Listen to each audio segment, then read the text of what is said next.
The forgotten tunnels. For decades, they existed only as rumors. Whispers in smoke-filled taverns. Stories told by old men with trembling hands. Faded maps that showed lines leading to nowhere, coordinates that made no sense, symbols that had lost their meaning. Historians spent entire careers arguing whether they were real, or just collective fear carved into memory. Urban legends. Ghost stories for a continent that had seen too much death. But deep beneath quiet European towns, under train stations where commuters rush to work, under churches where wedding bells still ring, under cobblestone streets worn smooth by centuries of footsteps, something waited. Sealed shut. Deliberately forgotten. Erased from official history. These were the tunnels built in the shadow of the coming storm. Constructed before World War I shattered empires and redrew borders. Before World War II turned entire cities into landscapes of ash and rubble. For over 100 years, they remained hidden. And now, they are finally being opened. What's emerging from the darkness is not just history. It's a warning we never heard. The year is 1908. Europe glitters with progress. Electric lights illuminate grand boulevards. Automobiles share streets with horse-drawn carriages. The Eiffel Tower stands as a monument to human achievement. The world feels modern, optimistic, unstoppable. But in the private chambers of kings and generals, a different conversation is happening. Military intelligence reports pile up on mahogany desks. Alliances are forming and fracturing. Germany's industrial capacity is growing at an alarming rate. France still burns with resentment over lost territories. The Austro-Hungarian Empire is a powder keg of ethnic tensions. Russia's massive army looms in the east. Every government knows the same terrible truth: war is not a question of if, but when. So they begin to prepare. Not with parades and speeches, but with shovels and secrecy. Beneath the capitals of Europe, Berlin, Paris, Vienna, Prague, Brussels, engineers receive classified orders. They are to design and construct underground networks. Not mining operations. Not sewers. Something entirely different. These tunnels will serve multiple purposes. Escape routes for heads of state and military commanders when invasion comes. Supply corridors to move weapons, ammunition, and food while avoiding bombardment above. Communication hubs where telegraph and telephone lines can operate safely underground. And most haunting of all, shelters designed to hold thousands of civilians if the unthinkable happens. The work begins in absolute silence. Construction crews are selected carefully. Many are foreign workers, men who will leave the country when the job is done. They are paid well and required to sign documents they cannot read. Documents that promise imprisonment or worse if they ever speak of what they are building. The digging happens at night. Dirt and rock are hauled away in covered wagons, dumped into rivers or spread across farmland miles from the city. Official records list the projects as infrastructure improvements or utility maintenance. Maps are kept in locked safes. Only a handful of people know the full extent of what's being built. In some cities, the tunnels connect government buildings to train stations. In others, they stretch for miles beneath neighborhoods, with hidden entrances in basements and crypts. The architecture varies. Some passages are tall enough to walk through comfortably, others require you to crouch. But all share the same features: thick walls, reinforced ceilings, iron doors that seal with heavy locks. Engineers design ventilation systems using natural airflow through concealed shafts.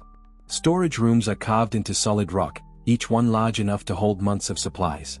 Bunk rooms are fitted with simple wooden beds, stacked 3 high. Medical stations are established in wider chambers, complete with surgical tables and medicine cabinets.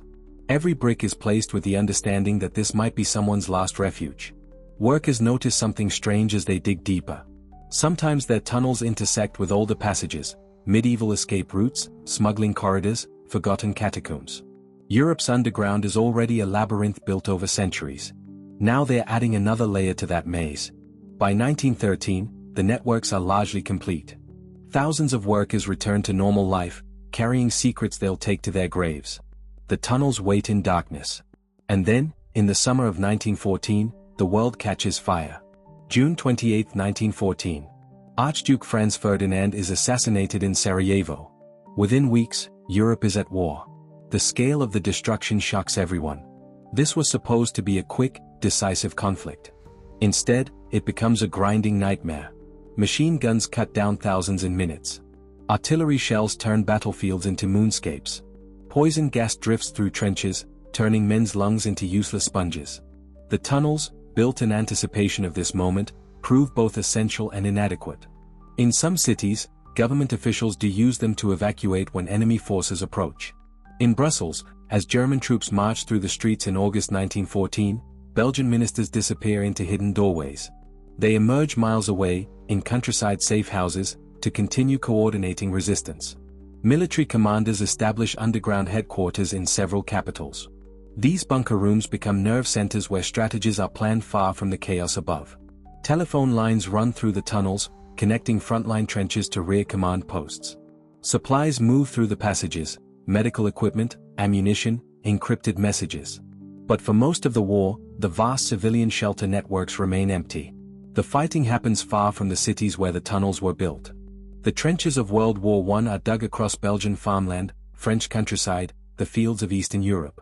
Urban centers, while affected by shortages and political upheaval, aren't directly bombed the way planners had feared. The tunnels designed to hold thousands of refugees shelter only rats and stale air. Some sections are repurposed.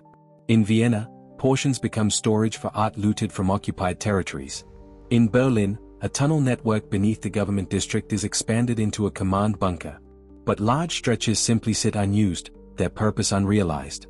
When the war finally ends in November 1918, the continent is transformed. Empires have collapsed. Borders have been redrawn. Entire generations of young men are dead or broken. Cities struggle to feed their populations. In the aftermath, the tunnels become an embarrassment. They represent paranoia, wasted resources, the fearful thinking of a bygone era. New governments, trying to project strength and stability, don't want reminders that their predecessors planned for catastrophic defeat. Official records are quietly removed from archives. Maps are destroyed or reclassified at levels so secret that even most military officials can't access them. Some entrances are sealed with concrete. The tunnels fade from public memory. But not for long. 20 years pass. A new generation grows up. The horrors of World War I become history lessons, not lived experience. In Germany, a failed artist and decorated veteran named Adolf Hitler rises to power, promising to restore national greatness. In Italy, Mussolini builds a fascist state. In Spain, a brutal civil war becomes a testing ground for new weapons. Europe is hurtling toward an even more devastating conflict. And this time, the cities won't be spared. World War II begins in September 1939 with the German invasion of Poland. Unlike the previous war, this one brings fighting directly to urban centers. The Luftwaffe bombs Warsaw into submission. Rotterdam is destroyed in a single day. London endures months of sustained aerial bombardment during the Blitz. Later, Allied bombers will reduce German cities like Dresden and Hamburg to infernos.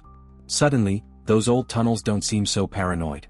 In cities that still have records of them, frantic efforts are made to reopen sections. But much has changed. Entrances are buried under new construction. Some tunnels have flooded. Others have partially collapsed. The ventilation systems, unmaintained for 2 decades, no longer work properly. New shelters are built instead, often directly above or beside the old tunnels, creating lead underground complexes. Subway stations are reinforced to serve as bomb shelters. Purpose-built bunkers go up in parks and under government buildings. The older tunnels from before World War I become obsolete. Forgotten again. Dangerous to enter. When the war ends in 1945, Europe lies in ruins. The focus is on rebuilding, not preserving underground relics. As cities are reconstructed, many tunnel entrances are simply buried under new foundations. Others are welded shut and covered with debris. In the chaos of post-war reconstruction, nobody keeps careful records of what's being sealed away. The Cold War brings another wave of shelter construction, now designed to protect against nuclear weapons and radioactive fallout. These modern bunkers make the old tunnels seem even more antiquated. By the 1960s and 70s, the tunnels built before World War I have become urban legends. Old men claim they worked on them as young laborers, but their stories are dismissed as confusion or exaggeration. Historians who encounter references to them in archives assume they're referring to subway systems or known wartime bunkers. The truth sleeps beneath layers of concrete and forgetfulness. Until the shovels start hitting something unexpected. The rediscovery begins by accident. It's 2001 in Prague. Construction crews are digging a foundation for a new shopping complex in the city center when their excavator hits something that shouldn't be there. Not rock. Not clay. A wall.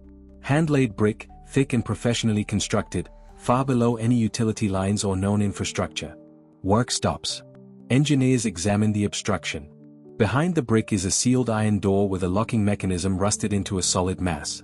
There are no records of anything being built at this depth in this location. City officials call in historians from Charles University. When they finally cut through the door seal, carefully, with torches that spark in the darkness, the air that escapes is ancient. Stale. Cold. It hasn't moved in over 90 years. Flashlights pierce the gloom. A corridor extends into blackness. The walls are lined with the same brick, the ceiling reinforced with iron beams. Decades of mineral deposits have created strange formations where water dripped through cracks. But the structure itself is sound. They follow it for 30 meters before reaching a junction. The tunnel splits in 3 directions. Each passage is marked with faded painted symbols, crude arrows, numbers whose meaning has been lost. The team chooses the left path. It opens into a room approximately 8 meters square. The ceiling is higher here, maybe 3 meters. And inside, preserved by the dry, sealed environment, are artifacts that make the historian's breath catch. Wooden crates stamped with the double-headed eagle of the Austro-Hungarian Empire. Gas masks hanging from hooks on the wall, their rubber seals cracked with age but otherwise intact. Bunk beds constructed from iron frames with thin straw mattresses, still neatly made. A table with 2 chairs, as if someone just stepped away for a moment. On the table, under a layer of dust, is a leather-bound logbook. The pages are brittle, but the ink is still legible. Entries date from 1912 to 1914. They detail supply inventories, maintenance schedules, ventilation system checks. The handwriting is precise, bureaucratic. But the final entry, dated August 1914, simply says, sealed per orders. God willing, never to be reopened. The discovery makes national news in the Czech Republic. But it's just the beginning. Over the next 2 decades, similar finds occur across Europe with increasing frequency. In Berlin, expansion of the U-Bahn system in 2008 breaks into a tunnel complex beneath the government district. Inside, they find a command room with a massive wall map of Europe, its borders showing the political situation of 1911. Colored pins mark cities and military installations. Telegraph equipment still sits on wooden desks. In a side chamber, they discover the personal effects of someone who clearly worked here: a uniform jacket, a pipe, a photograph of a woman and 2 children. In Paris, renovation of a building near Les Invalides in 2013 reveals a ventilation shaft that leads down to a sealed passage. Following it, archaeologists discover a network extending under 3 city blocks. One section contains medical supplies, bandages, bottles of antiseptic, surgical tools laid out on metal trays. Another holds thousands of canned goods, their labels still partially readable. Conserves de Boeuf, 1910. In Brussels, utility workers in 2015 investigating a sinkhole find themselves standing at the entrance to a tunnel they didn't know existed. This one is different, it's designed like a small underground neighborhood. Multiple chambers branching off a central corridor. Each room has painted numbers on the door. Inside are bunks, small tables, even a communal kitchen area with a cast iron stove. Calculations suggest it could have held about 300 people. In Vienna, in Warsaw, in Budapest, the pattern repeats. Each discovery adds pieces to a puzzle that historians are now frantically trying to solve. How extensive are these networks? Why were they so completely erased from official records? And most chillingly, were any of them actually used during the wars?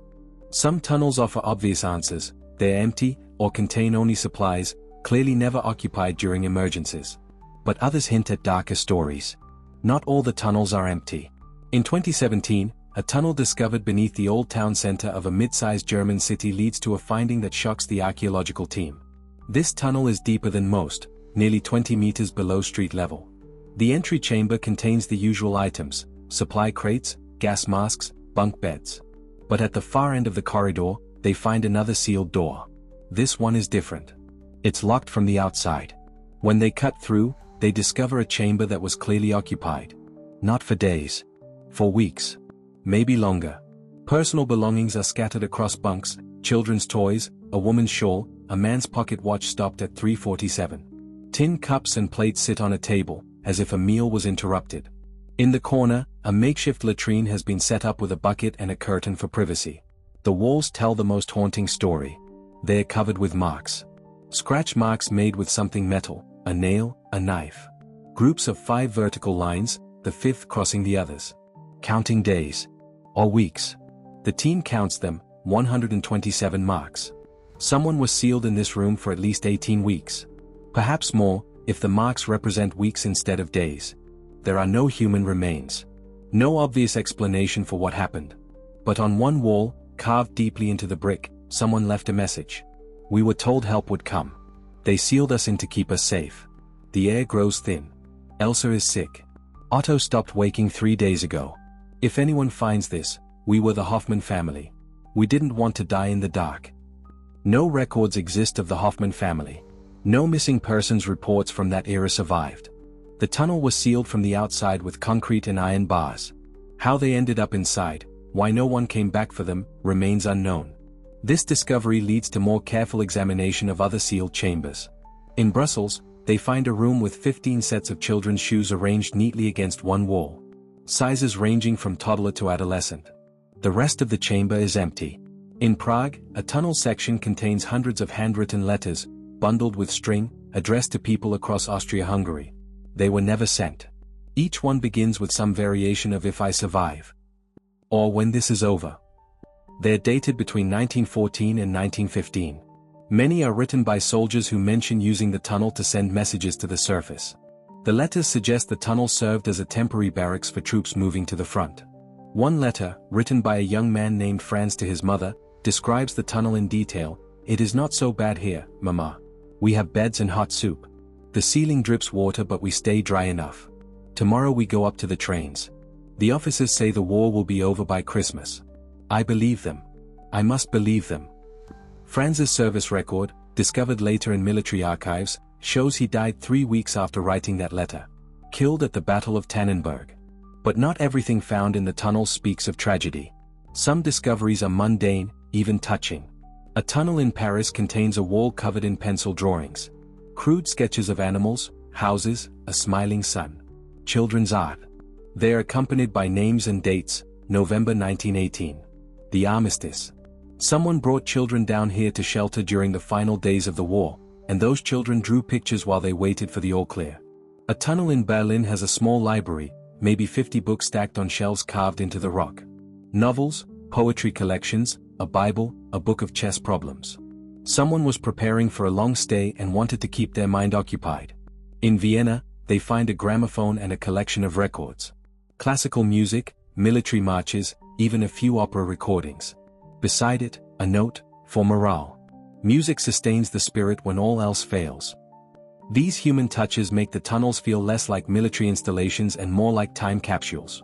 Snapshots of people preparing for the worst, hoping for the best, trying to maintain some dignity and normalcy in the face of unthinkable fear. But the question remains, why were they sealed so completely? Some researchers argue it was simple practicality.